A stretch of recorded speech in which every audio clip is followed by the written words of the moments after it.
Hello friends, welcome again to my YouTube channel. आज की इस वीडियो में हम अकाउंटिंग के कुछ ऐसे क्वेश्चंस के बारे में बात करेंगे जो आपको आपके फाइनल पेपर्स में देखने के लिए ज़रूर मिल जाएंगे और ये क्वेश्चंस आपको हेल्प करेंगे आपके मार्क्स इंक्रीज करने के लिए। आज की इस वीडियो में हम पार्टनरशिप की बुक के वो सभी चैप्टर्स कवर करेंगे, उनके वो सभी क्वेश्चंस कवर करेंगे जो 1 मार्क या फिर 2 मार्क्स में आपको पूछे जा सकते हैं आपके फाइनल पेपर्स में।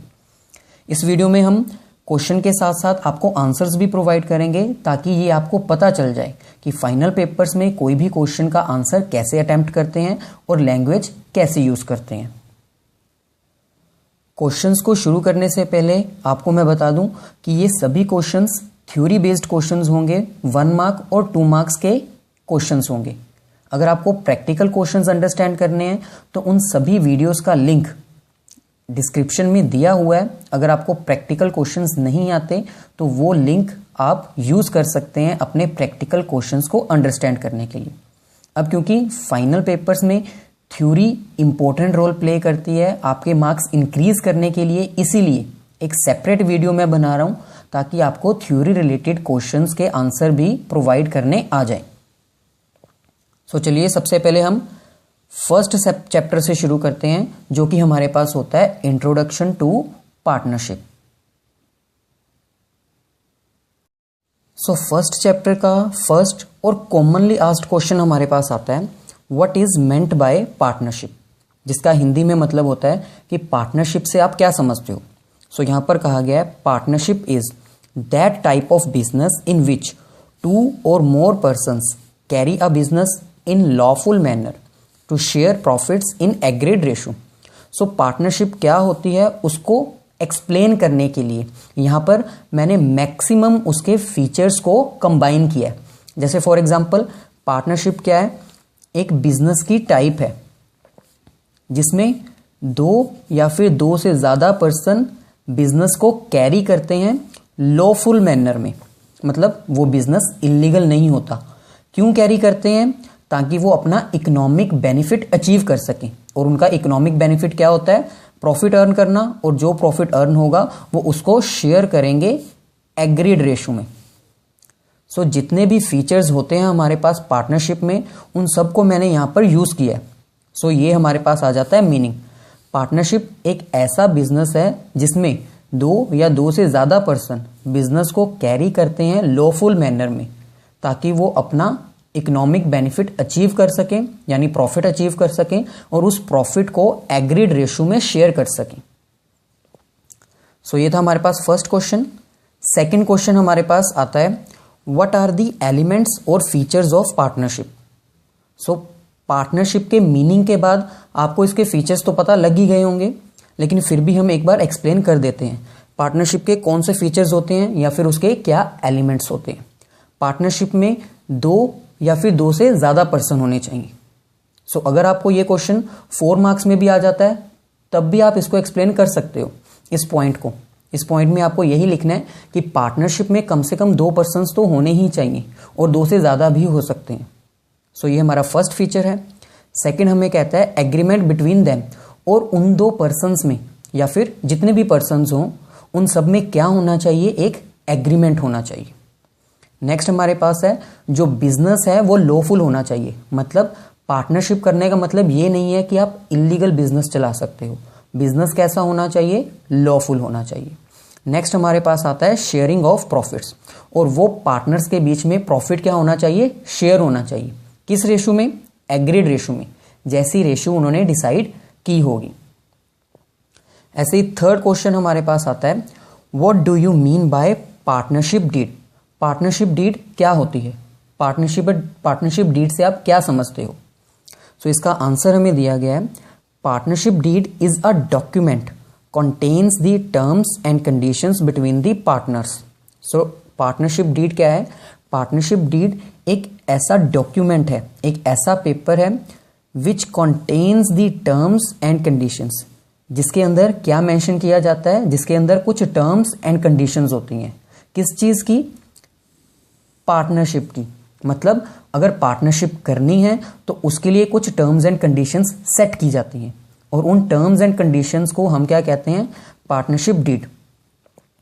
This document will act as an agreement between them. और ये डॉक्यूमेंट जो होगा, पार्टनरशिप डीड क्या है, एक डॉक्यूमेंट है, और ये डॉक्यूमेंट किस चीज के बारे में होगा, पार्टनर्स के बीच में हुए एग्रीमेंट के बारे में होगा। इस पार्टनरशिप डीड में एक्सप्लेन किया जाएगा कि किस पार्टनर को सैलरी मिलेगी, किसको कमीशन मिलेगी, इंटरेस्ट ऑन कैपिटल कितना पे किया जाएगा, इंटरेस्ट ऑन ड्राइंग कितना चार्ज होगा, अगर किसी पार्टनर ने लोन प्रोवाइड किया है तो उसको इंटरेस्ट कितना पे किया जाएगा। सो वो सारी टर्म्स एंड कंडीशंस जो पार्टनरशिप को रन करने के लिए इंपॉर्टेंट होती हैं, वो सभी एक डॉक्यूमेंट में मेंशन की जाएंगी, और उस डॉक्यूमेंट को हम क्या कहेंगे, partnership deed.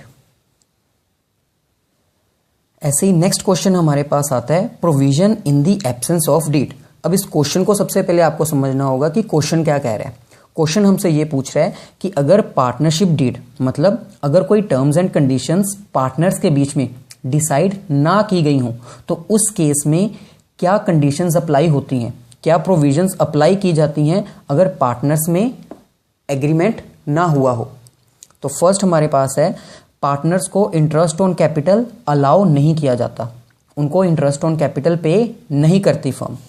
Interest on drawing not charged, interest on drawing, partners जो ड्राइंग्स करते हैं उनके ऊपर इंटरेस्ट चार्ज नहीं करती firms. Interest on loan of partner, अगर पार्टनर ने कोई लोन प्रोवाइड किया है फर्म को, तो उस केस में उसको इंटरेस्ट कितना मिलेगा, ओनली 6%।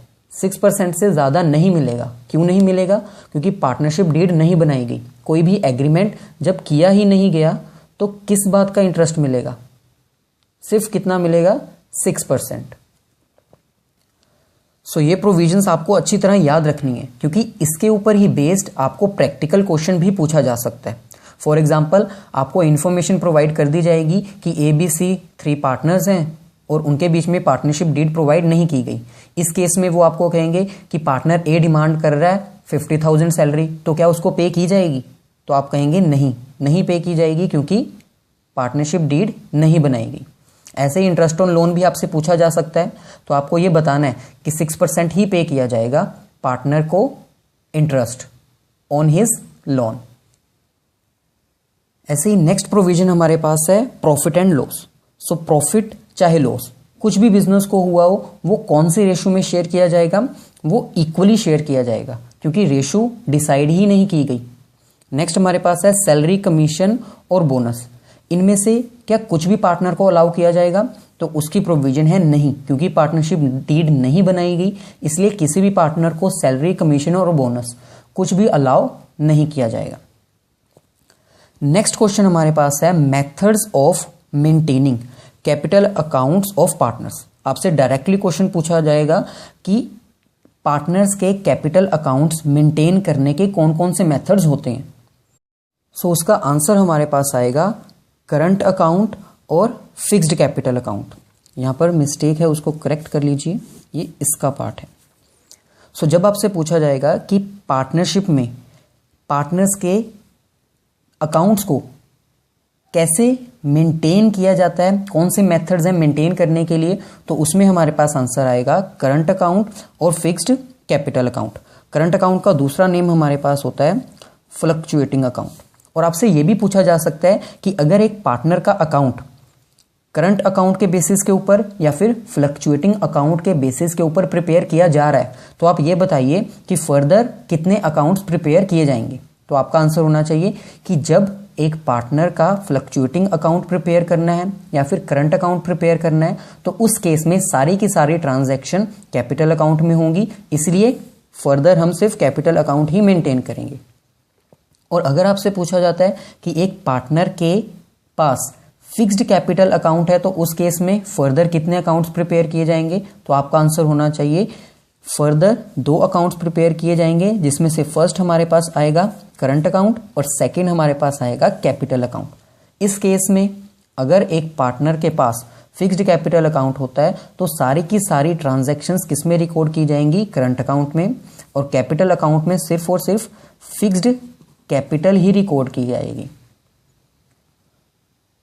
सो अगर आपको methods of maintaining capital account में कुछ प्रॉब्लम है, तो इसकी वीडियो का लिंक मैंने डिस्क्रिप्शन में दे दिया है, आप उसको जाकर देख लीजिए, क्योंकि इसके रिगार्डिंग प्रैक्टिकल क्वेश्चन आपको जरूर पूछा जाएगा 4 मार्क्स में।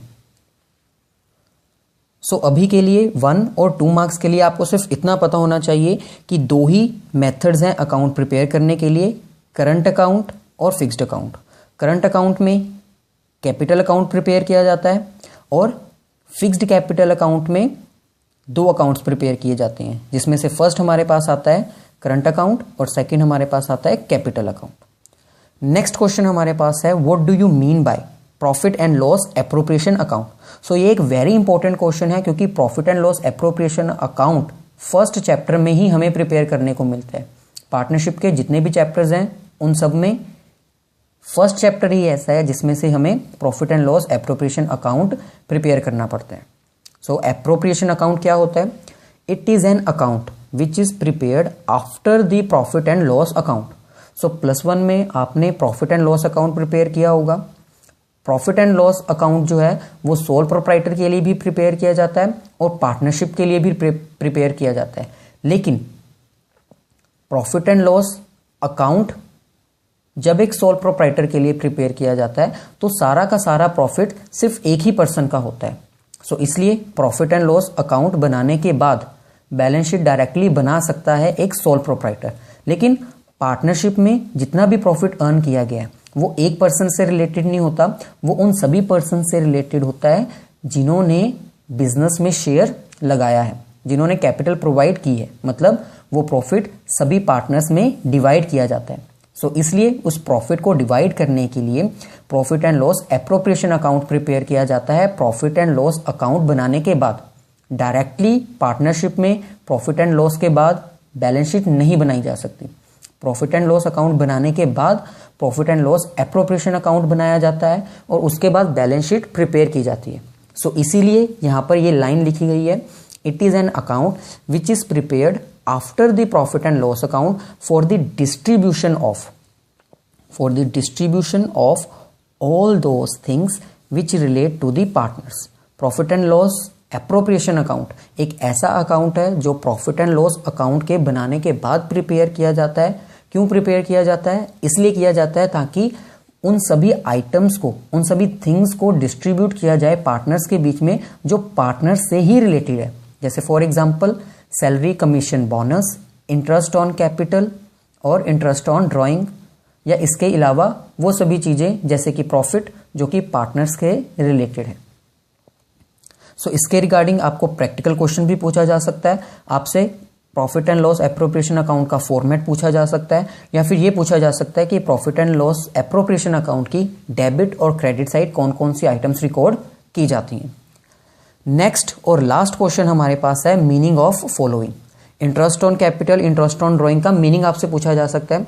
वैसे तो जनरल तौर पर मीनिंग किसी भी टॉपिक का पूछा जा सकता है। इंटरेस्ट ऑन कैपिटल और इंटरेस्ट ऑन ड्राइंग का मीनिंग हमारे पास है, interest on capital is allowed by the firm to the partners for contributing the capital. Interest on capital क्या है? ये अलाउ किया जाता है फर्म के द्वारा उन सभी पार्टनर्स को जिन्होंने फर्म को रन करने के लिए, बिजनेस को चलाने के लिए कैपिटल कंट्रीब्यूट की है। इंटरेस्ट ऑन ड्राइंग क्या है? Interest on drawing is a charge imposed bye the firm over the partners for withdrawing the money. Interest on drawing firm क्या करती है? चार्ज लगाती है उन सभी पार्टनर्स के ऊपर जिन्होंने फर्म में से मनी को विड्रॉ करवाया है अपने पर्सनल यूज के लिए। सो ये था हमारे पास फर्स्ट चैप्टर। सो पार्टनरशिप का सेकंड चैप्टर हमारे पास होता है वैल्यूएशन ऑफ गुडविल, और जिसके कुछ इंपॉर्टेंट क्वेश्चन हमारे पास हैं। फर्स्ट क्वेश्चन हमारे पास है डिफाइन गुडविल। गुडविल क्या होती है?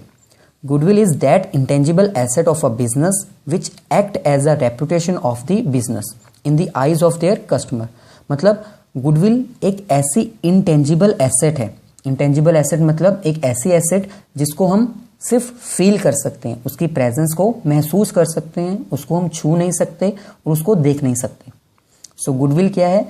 एक ऐसी इंटेंजिबल एसेट है एक बिजनेस की जो कि वर्क करती है उसकी रेपुटेशन के तौर पर in the eyes of their customer. मतलब उनकी कस्टमर्स की आंखों में एक बिजनेस की जो गुडविल होती है वो उसकी रेपुटेशन होती है। Goodwill act as an attractive force to bring new customers.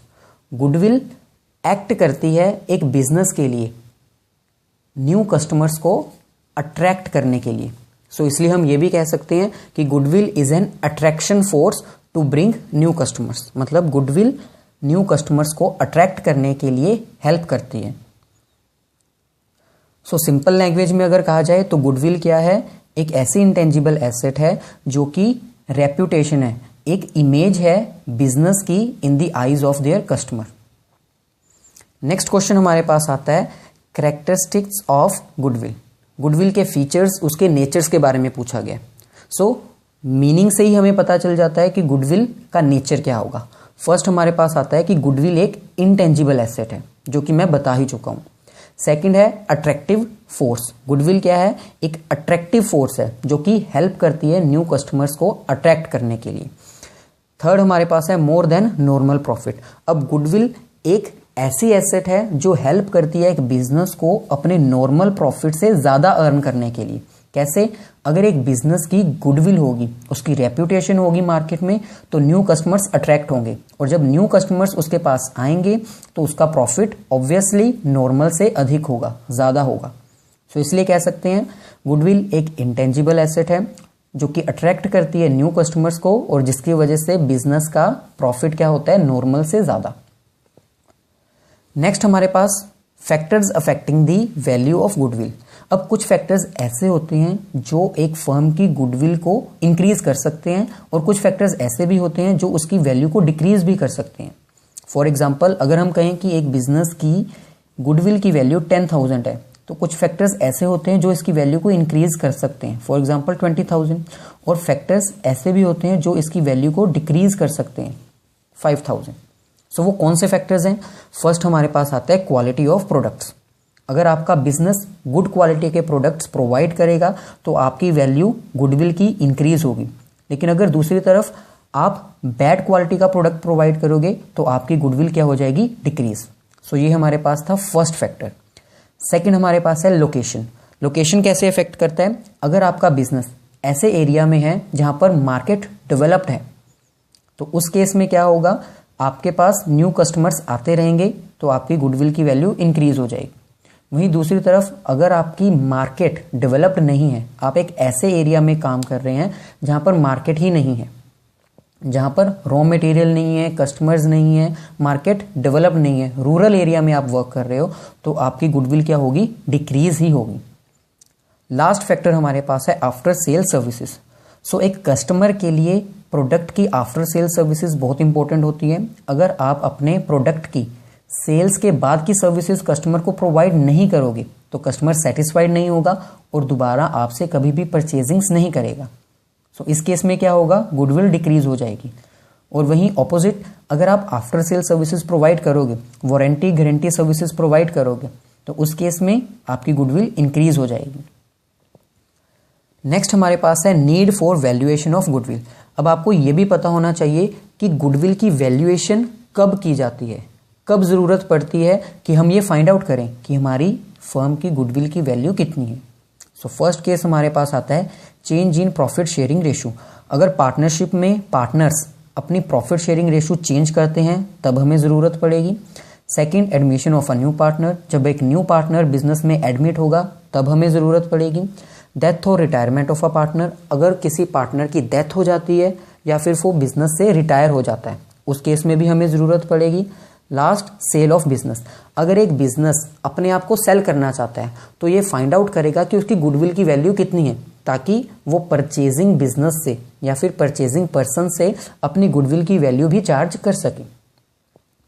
Last question हमारे पास है गुडविल का, methods of valuation of goodwill.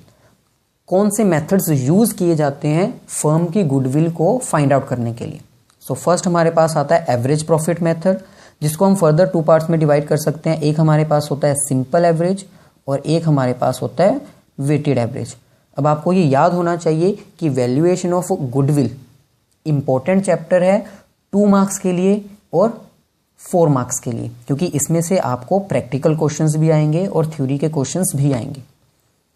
Next हमारे पास आता है सुपर प्रॉफिट मेथड और लास्ट हमारे पास आता है कैपिटलाइजेशन मेथड। अब इनके फॉर्मूलाज भी आपसे पूछे जा सकते हैं प्रैक्टिकल पर्पस के लिए। कैपिटलाइजेशन मेथड फर्दर हम 2 पार्ट्स में डिवाइड कर सकते हैं। फर्स्ट हमारे पास आता है कैपिटलाइजेशन ऑफ सुपर प्रॉफिट और नेक्स्ट हमारे पास आता है capitalisation of average profit method. में थर्ड चैप्टर हमारे पास आता है change in profit sharing ratio, और इसके इंपॉर्टेंट क्वेश्चंस हमारे पास हैं। What do you mean by reconstitution of a firm? So इसका आंसर हमारे पास है any kind of change in the partnership deed और agreement of partnership lead to reconstitution of the firm. सो यहाँ पर हमें कहा गया है कि अगर पार्टनरशिप डीड में या फिर पार्टनरशिप एग्रीमेंट में किसी भी तरह का चेंज आता है, एनी काइंड ऑफ चेंज, तो उसको हम क्या कहते हैं? Reconstitution of firm. So simple है, अगर पार्टनरशिप एग्रीमेंट में किसी भी तरह का चेंज आता है तो उसको हम रिकॉन्स्टिट्यूशन ऑफ फर्म कहते हैं। For example change in ratio, अगर पार्टनर्स अपनी प्रॉफिट शेयरिंग रेशो चेंज कर लेते हैं तो उसको हम क्या कहेंगे? Reconstitution of firm. एडमिशन और रिटायरमेंट ऑफ अ पार्टनर, अगर पार्टनरशिप में कोई न्यू पार्टनर एडमिट होता है या फिर कोई एग्जिस्टिंग पार्टनर रिटायर हो जाता है तो उसको भी हम क्या कहेंगे? Reconstitution of a firm. अगर एग्जिस्टिंग पार्टनर की डेथ हो जाती है तो उसको भी हम कहेंगे reconstitution of a firm. So overall हम ये कह सकते हैं कि अगर पार्टनरशिप में किसी भी तरह का चेंज आता है, एनी काइंड ऑफ चेंज, तो उसको हम क्या कहेंगे? Reconstitution of a firm.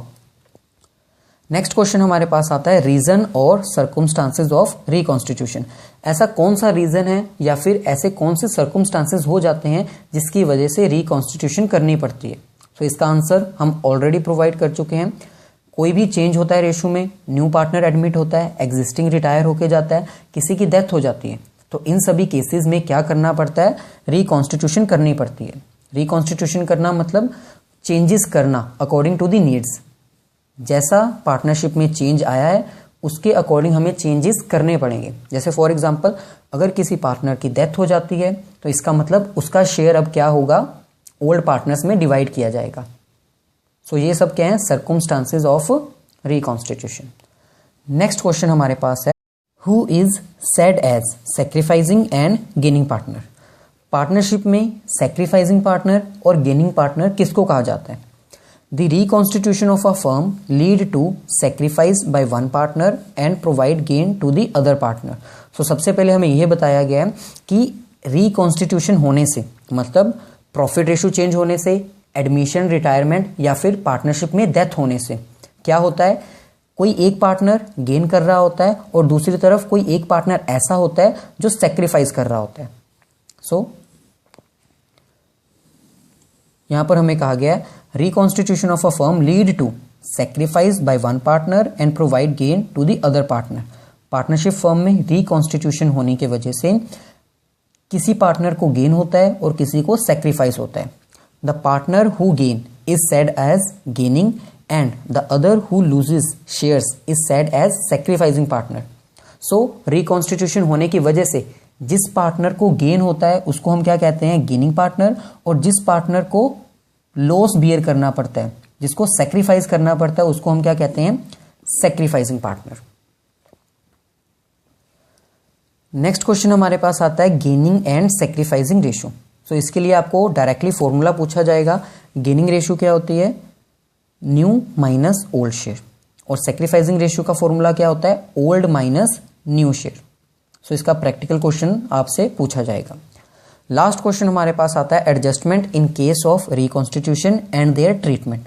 So practical questions में आपसे एडजस्टमेंट्स पूछी जाएंगी कि रिकॉन्स्टिट्यूशन के केस में किस आइटम की एडजस्टमेंट कैसे की जाती है और उसका ट्रीटमेंट क्या किया जाता है। मतलब ये प्रैक्टिकल क्वेश्चन है जिसका लिंक वीडियो के डिस्क्रिप्शन में दे दिया गया। सो जब रिकॉन्स्टिट्यूशन होती है तब गुडविल की एडजस्टमेंट की जाती है। गुडविल की ट्रीटमेंट कैसे की जाती है? गेनिंग पार्टनर गुडविल का पार्ट लेके आता है और सेक्रीफाइसिंग पार्टनर को पे करता है। और जिसकी जर्नल एंट्री हमारे पास आती है गेनिंग पार्टनर्स कैपिटल और current account debit to sacrificing partners capital और करंट अकाउंट। मतलब गेनिंग पार्टनर गुडविल का शेयर लेकर आएगा और किसको पे करेगा? सेक्रीफाइसिंग पार्टनर को। गुडविल के अलावा और किन चीजों की एडजस्टमेंट की जाती है? Profit and loss on revaluation. So जब भी रिकॉन्स्टिट्यूशन होती है तो आपको पता होना चाहिए कि रिवैल्यूएशन अकाउंट प्रिपेयर किया जाता है। सो रिवैल्यूएशन अकाउंट में जो प्रॉफिट या फिर लॉस जो भी हुआ हो उसकी भी एडजस्टमेंट की जाती है। अगर प्रॉफिट होता है तो वो पार्टनर्स में डिस्ट्रीब्यूट किया जाता है और अगर लॉस होता है तो वो ओल्ड पार्टनर्स को बियर करना पड़ता है। लास्ट हमारे पास आता है accumulated profits, reserves and losses. अगर कोई पुराना प्रॉफिट या फिर रिजर्व पड़ा है वो पार्टनर्स में, ओल्ड पार्टनर्स में डिस्ट्रीब्यूट कर दिया जाता है, और अगर कोई लॉस है तो वो ओल्ड पार्टनर्स को ओल्ड रेशो में बियर करना पड़ता है। सो ये था हमारे पास थर्ड चैप्टर हमारे पास आता है admission of a partner, fourth chapter, और इसके इंपॉर्टेंट क्वेश्चंस हमारे पास हैं। How is a new partner admitted into a firm? अगर पार्टनरशिप में कोई भी न्यू पार्टनर एडमिट करना पड़े तो वो कैसे एडमिट किया जाएगा? उसका आंसर है विद द कंसेंट और agreement of all the partners. मतलब अगर सभी पार्टनर्स की कंसेंट होगी, सभी पार्टनर्स एग्रीड होंगे न्यू पार्टनर के एडमिशन के लिए, तभी एडमिशन उसको दी जाएगी। अगर फॉर एग्जांपल पार्टनरशिप में 3 पार्टनर्स हैं और 4th पार्टनर ऐड करने के बारे में सोचा जा रहा है, तो इस केस में अगर तीनों ही पार्टनर्स एग्री करेंगे, तीनों की कंसेंट मिलेगी, तभी एक न्यू पार्टनर एडमिट किया जाता है। अगर तीनों की कंसेंट नहीं मिलती, फॉर एग्जांपल 2 सेटिस्फाइड होते हैं, 2 एग्रीड होते हैं, लेकिन 1 एग्रीड नहीं होता, तो इस केस में न्यू पार्टनर को एडमिट नहीं किया जा सकता। सो इन शॉर्ट हम ये कह सकते हैं कि जब सभी पार्टनर्स की कंसेंट्स होगी, सभी एग्रीड होंगे, तभी एक न्यू पार्टनर को एडमिट किया जा सकता है। नेक्स्ट क्वेश्चन हमारे पास है effects on admission of a partner. अगर पार्टनरशिप में कोई न्यू पार्टनर एडमिट किया जाता है तो इस केस में क्या इफेक्ट्स आते हैं, क्या फैक्टर्स इफेक्ट होते हैं? फर्स्ट हमारे पास आता है एंड ऑफ ओल्ड पार्टनरशिप। अगर न्यू पार्टनर बिजनेस में एडमिट होता है तो उस केस में old partnership deed, old partnership agreement को क्या कर दिया जाता है? खत्म कर दिया जाता है, उसको बंद कर दिया जाता है। क्यों? क्योंकि अब न्यू पार्टनर बिजनेस में एडमिट हुआ है, तो इस केस में पूरी की पूरी पार्टनरशिप फर्म क्या है? चेंज हो चुकी है।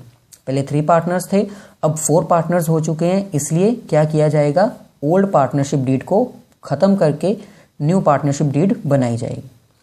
सेकेंड इफेक्ट क्या हो सकता है? New partner will get right over future profits, assets and liabilities of firm. अब क्योंकि न्यू पार्टनर एडमिट हो चुका है, उसने भी कंट्रीब्यूट किया है पार्टनरशिप के लिए, ये उसका राइट है, ये उसका अधिकार है। किस चीज के ऊपर?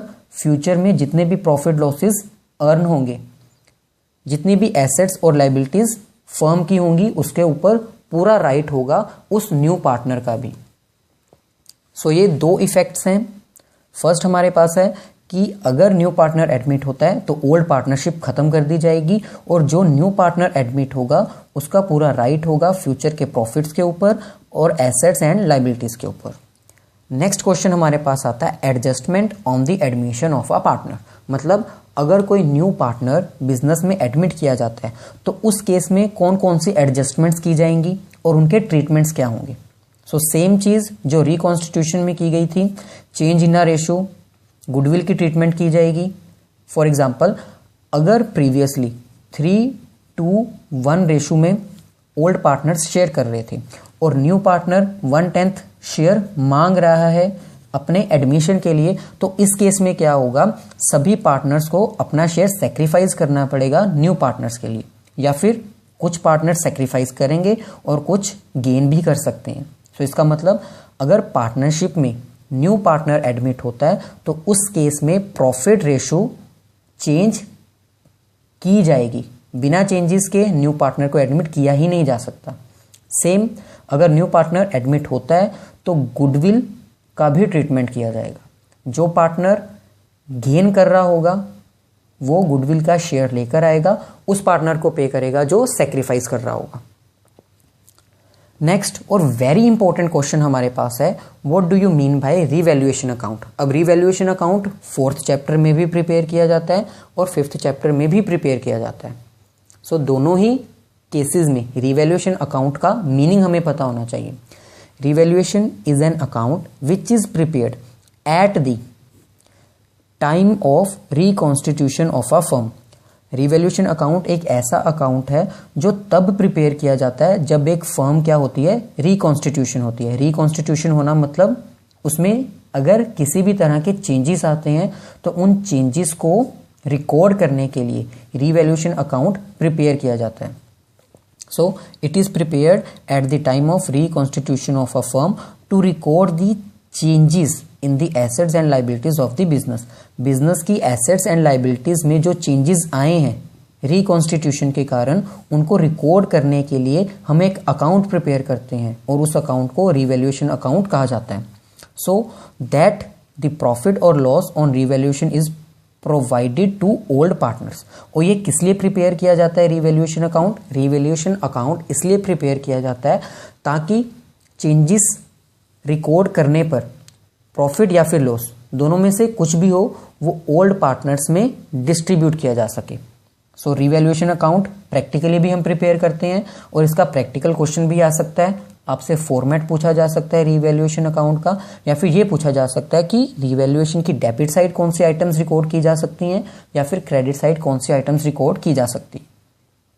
सो ओवरऑल कहा जाए तो रिवैल्यूएशन अकाउंट एक ऐसा अकाउंट है जो कि तब प्रिपेयर किया जाता है जब एक फर्म में चेंजेस रिकॉर्ड होते हैं, और उन चेंजेस को रिकॉर्ड करने के लिए ही रिवैल्यूएशन अकाउंट मेंटेन किया जाता है।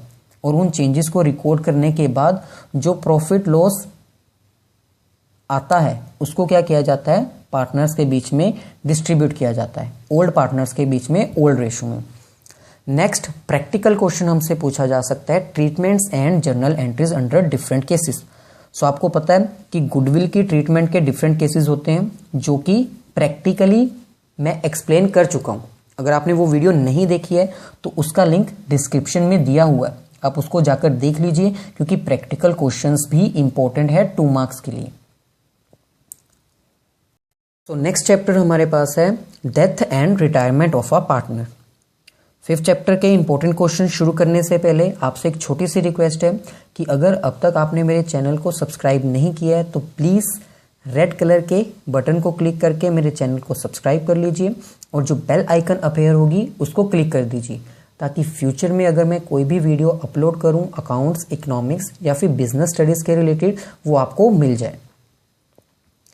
सो फर्स्ट क्वेश्चन हमारे पास आता है meaning of retirement of a partner. मतलब अगर पार्टनर बिजनेस से रिटायर हो रहा है तो इसको हम क्या कहें, इसका मीनिंग क्या है?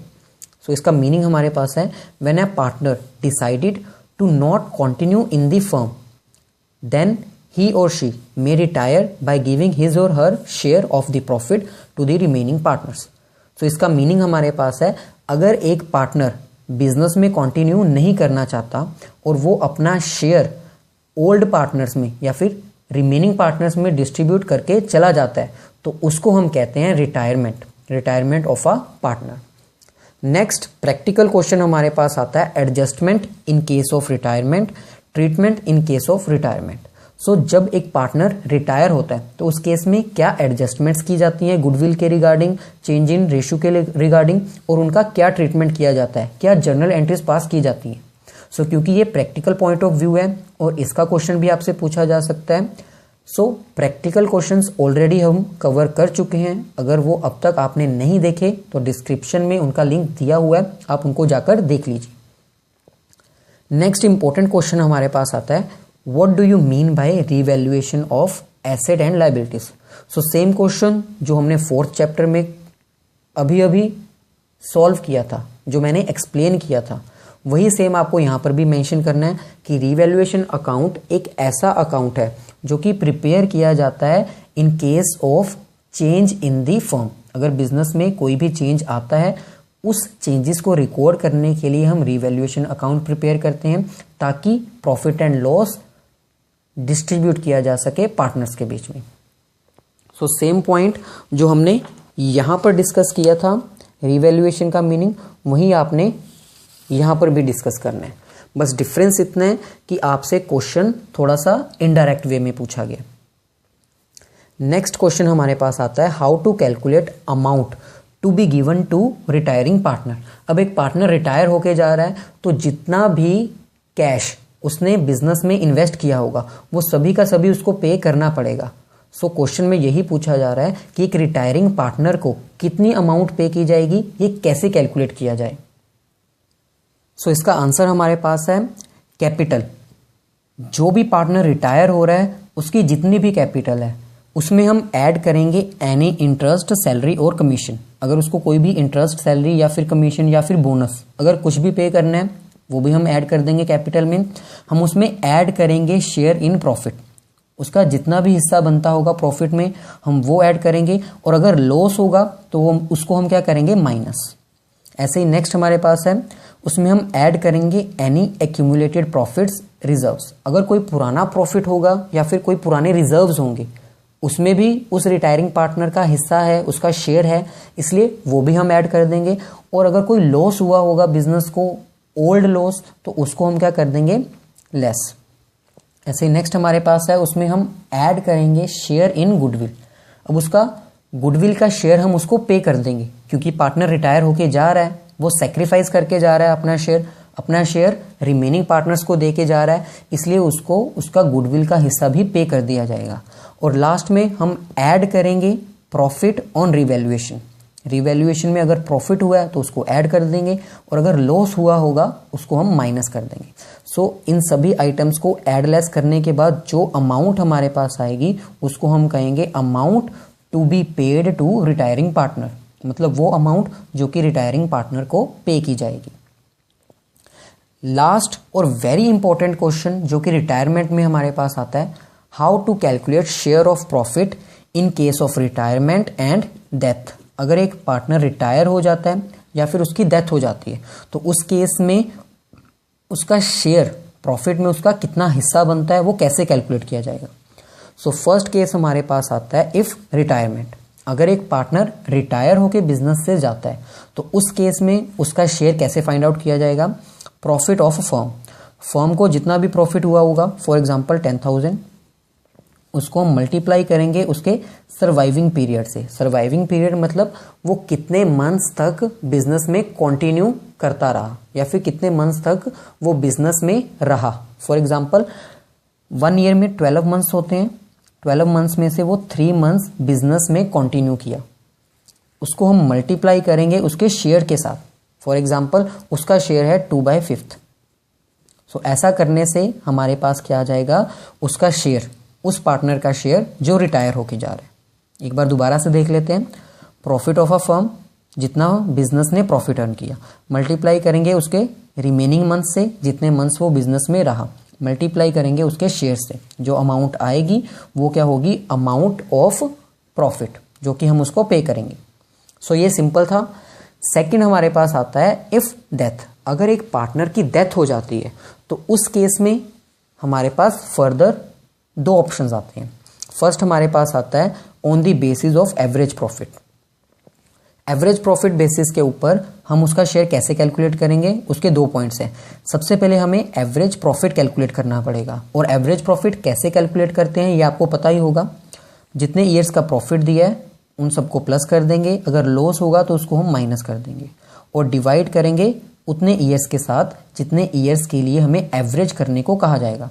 फॉर एग्जाम्पल अगर 3 ईयर्स का प्रॉफिट हमें दिया है तो यहाँ पर हमारे पास 3 से डिवाइड करना होगा। ऐसा करने से हमारे पास एवरेज प्रॉफिट आ जाएगा। अब उस एवरेज प्रॉफिट को, फॉर एग्जाम्पल हमारे पास एवरेज प्रॉफिट आया 10,000, उस एवरेज प्रॉफिट को हम मल्टीप्लाई करेंगे सर्वाइविंग पीरियड के साथ, मतलब कितने मंथ्स तक वो जिंदा रहा। फॉर एग्जाम्पल अगर वो 3 मंथ्स के लिए बिजनेस में रहा, 3 मंथ्स के लिए उसने सर्वाइव किया, तो हम 3/12 कर देंगे और उसको मल्टीप्लाई करेंगे उसके शेयर्स के साथ। फॉर एग्जांपल अगर उसका शेयर है 3/5 तो यहाँ पर 3/5 आ जाएगा। ऐसा करने से हमारे पास अमाउंट आ जाएगी जो हम उसको पे करेंगे। आपको ये पता होना चाहिए कि आपको क्वेश्चन प्रैक्टिकल वे में भी पूछा जा सकता है।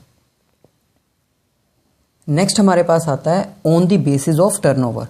अगर जिस पार्टनर की डेथ हो चुकी है उसका प्रॉफिट शेयर हम एवरेज प्रॉफिट बेसिस के ऊपर नहीं करने के बजाय सेल्स या फिर टर्नओवर के बेसिस के ऊपर करें, तो उसके भी हमारे पास 2 पॉइंट्स हैं। फर्स्ट हमारे पास पॉइंट है फॉर्मूला अप्लाई करने का, और सेकंड जो अमाउंट आएगी फॉर्मूला अप्लाई करने के बाद उसको हम मल्टीप्लाई करेंगे उसके शेयर के साथ। सो फॉर्मूला हमारे पास है प्रॉफिट ऑफ प्रीवियस ईयर।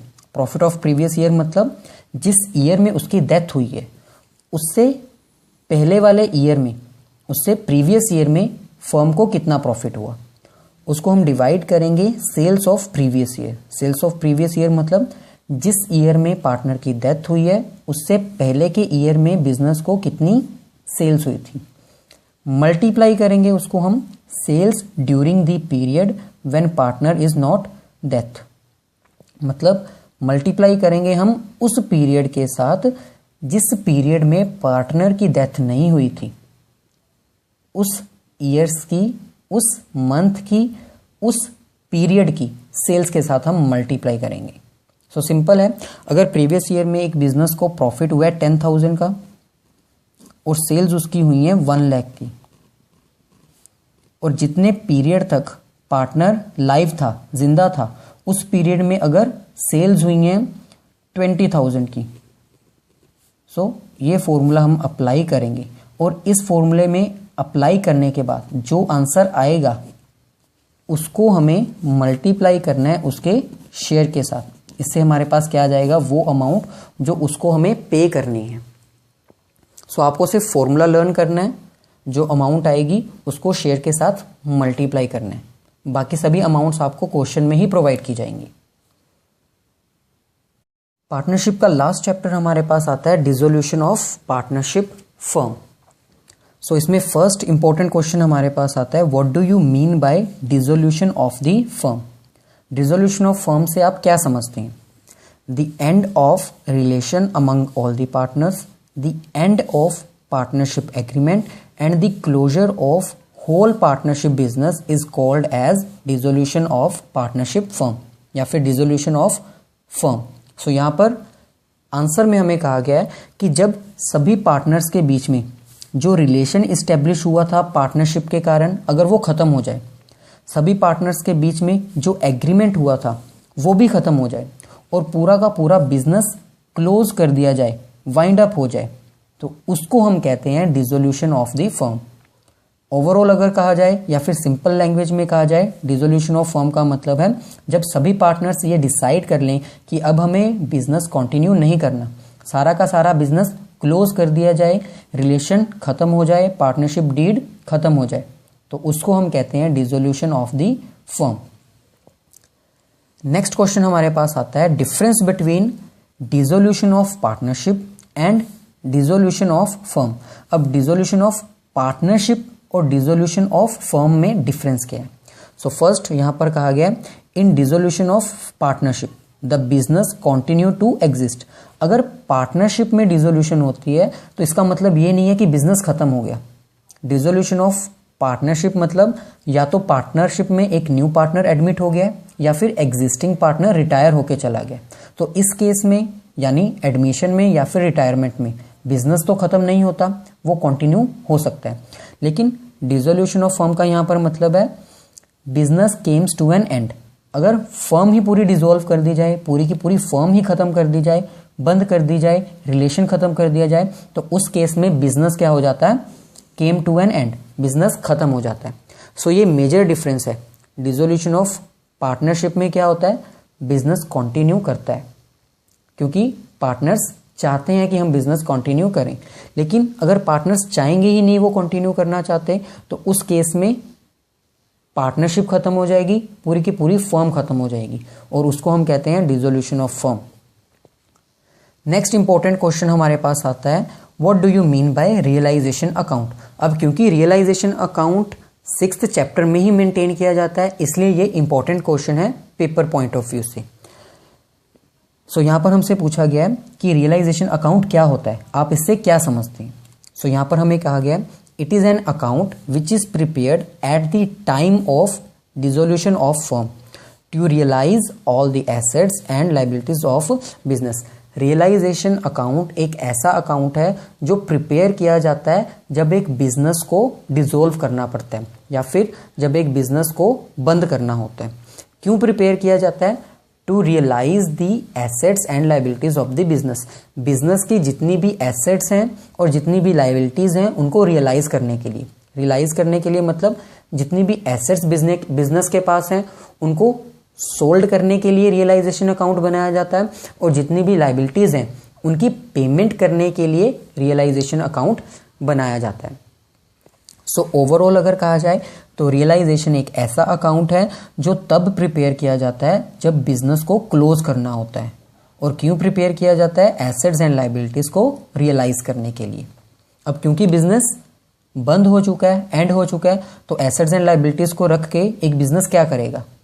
सो इसीलिए एसेट्स एंड लायबिलिटीज को रियलाइज करने के लिए ही रियलाइजेशन अकाउंट बनाया जाता है और रियलाइजेशन करने के लिए कुछ एक्सपेंसेस भी बियर करने पड़ते हैं एक बिजनेस को। नेक्स्ट क्वेश्चन हमारे पास आता है, how accounts are settled in case of dissolution of firm.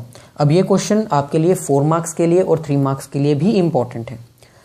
Dissolution of firm मतलब जब एक बिजनेस बंद हो जाता है, जब पार्टनरशिप खत्म हो जाती है, तो उस केस में अकाउंट्स कैसे सेटल किए जाते हैं। सो आंसर में हमें दिया गया है, in case of dissolution of firm all the assets are sold in the market to pay off its liabilities. क्या किया जाता है, जब एक पार्टनरशिप बंद हो जाती है तो जितनी भी एसेट्स होती हैं उनको मार्केट में सोल्ड कर दिया जाता है, और उनको सोल्ड करने पर जितनी भी अमाउंट रिसीव होती है उसको यूज किया जाता है लायबिलिटीज को पे करने के लिए। The assets are sold to pay liabilities in such order. जितनी भी एसेट्स सेल की जाती हैं लायबिलिटीज को पे करने के लिए, उनका ऑर्डर क्या होता है। सो ऑर्डर हमें प्रोवाइड किया गया टू पे थर्ड पार्टी लायबिलिटीज। ऑर्डर मतलब किस सीक्वेंस में लायबिलिटीज की पेमेंट की जाती है।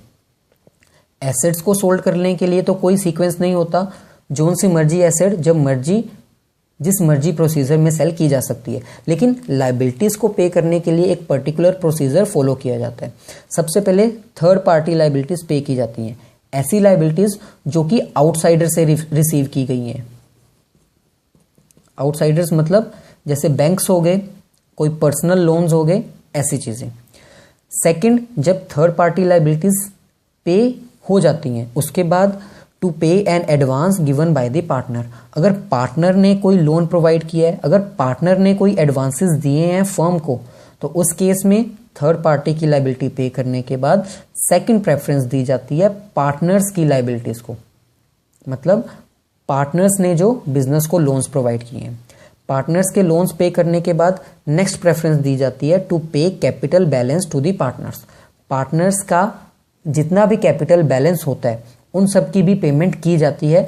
अगर बैलेंस, अगर अमाउंट बिजनेस के पास हो, अगर कोई भी अमाउंट नहीं बचती बिजनेस के पास, तो पार्टनर्स को पेमेंट नहीं की जाएगी। और ऐसा भी केस हो सकता है जिसमें पार्टनर्स को मनी बिजनेस में लेके आनी पड़े। अगर बिजनेस के पास फॉर एग्जांपल इतनी अमाउंट रिसीव नहीं होती एसेट सेल करने के बाद कि वो अपनी लायबिलिटीज पे कर सकें, तो उस केस में पार्टनर से भी अमाउंट मंगवाई जा सकती है। और लास्ट, अगर पार्टनर्स की कैपिटल पेमेंट भी कर दी जाए तो एट लास्ट अगर कोई अमाउंट बचती है तो वो पार्टनर्स में क्या कर दी जाती है, distribute to pay if any surplus left after all. Next question हमारे पास आता है, what do you mean by realisation expenses. अब जैसा कि मैंने बताया था, डिसोल्यूशन ऑफ फर्म में रियलाइजेशन अकाउंट प्रिपेयर किया जाता है एसेट्स एंड लायबिलिटीज को रियलाइज करने के लिए। सो उनको रियलाइज करने के लिए कुछ एक्सपेंसेस भी तो पे करने पड़ेंगे। सो उन्हीं को हम रियलाइजेशन एक्सपेंसेस कहते हैं। Those expenses which are to be beared by the firm for the realisation of assets and liabilities. वो सभी एक्सपेंसेस जो एक फर्म बियर करती है अपनी एसेट्स एंड लायबिलिटीज को रियलाइज करने के लिए। रियलाइज करने के लिए मतलब एसेट्स को सेल करने के लिए और लायबिलिटीज को पे करने के लिए। सो रियलाइजेशन करने के लिए जो एक्सपेंसेस पे किए जाते हैं उनको हम रियलाइजेशन एक्सपेंसेस कहते हैं। लास्ट क्वेश्चन हमारे पास आता है इस वीडियो का, जर्नल एंट्रीज। अब क्योंकि इस चैप्टर में रियलाइजेशन एक्सपेंसेस की बहुत सारी जर्नल एंट्रीज हैं, सो उनमें से भी आपको प्रैक्टिकल क्वेश्चन पूछा जा सकता है। वो 2 मार्क्स में भी आ सकता है, 1 मार्क में भी आ सकता है और 4 मार्क्स में भी पूछा जा सकता है। सो इसलिए मैं आपको रिकमेंड करूंगा कि जर्नल एंट्रीज आप अच्छी तरह समझ लें। अगर आपने रियलाइजेशन के एक्सपेंसेस की जर्नल एंट्रीज को नहीं देखा है तो उसका लिंक डिस्क्रिप्शन में दिया हुआ है। सो ये थी हमारे पास फुल 6 चैप्टर्स की, जितने भी पार्टनरशिप के चैप्टर्स हैं उन चैप्टर्स के वेरी इंपॉर्टेंट क्वेश्चन की लिस्ट। सो अगर आपको मेरी वीडियोस हेल्प करती हैं और आप चाहते हैं कि आने वाली नेक्स्ट वीडियोस में भी मैं इंपॉर्टेंट क्वेश्चंस के बारे में ऐसे ही डिस्कस करूं विद क्वेश्चन और उनके आंसर्स के साथ, सो प्लीज उसके लिए कमेंट कीजिए, मेरी वीडियोस को लाइक कीजिए, अपने फ्रेंड्स के साथ शेयर कीजिए और मेरे चैनल को सब्सक्राइब करना ना भूलें।